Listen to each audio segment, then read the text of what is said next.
মাঝে। তো আমাদের তো অমূল্য রতন চলে গেছে, তোমরা জানো। আর এখানে আমাদের বাড়িতে কয়েকজন দিদি ভাই এসছে, আমার বন্ধু একটা এসছে, ছোটবেলার বন্ধু। আর আর এসছে হচ্ছে আমার আলপনার হচ্ছে বান্ধবী, ছোটবেলার ক্লাসমেট, পর্ব স্কুলে পড়াশোনা করতো।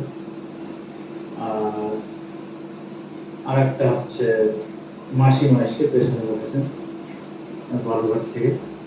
আর একটা দিদি ভাই এদিকে দাঁড়িয়ে আছে। তো আমাদের তো কিছু বলার নেই। এই দিদি ভাইটা বলছিল যে তোমরা ভিডিও করো, আর তোমরাও চ্যানেলে যারা আসো তারা সবাই বলছো মাসিমাকে দেখাও, মাসিমাকে। তো মাসিমা তোমাদের আর ভালো নাই বন্ধুরা, যাক নিয়ে আমি ভালো থাকবো তাই আমার আজকে চলে গেল ছাড়ে।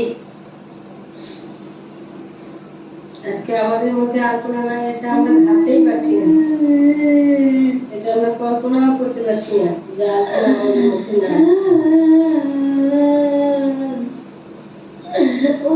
আমি কত সুন্দর ভিডিও করতাম, সব বন্ধুদের সাথে কথা বলতাম, যে বন্ধুরা তোমাদের দেখতে পাচ্ছি না, আমাদের তুমি দেখতে পাচ্ছ। তোমরা কত ইয়ার্কি করতাম তোমাদের সাথে, আজকে আর ইয়ার্কি করার লোক নাই।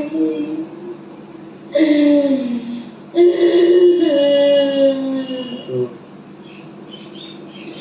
আমাদের কিছু বলার নাই আসলে।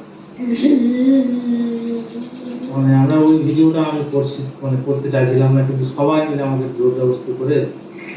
আর আলপনাকে তো কলকাতায় আমার একটা দাদা ছিল আমার সঙ্গে, ও রাত্রিবেলাতে থাকতো না।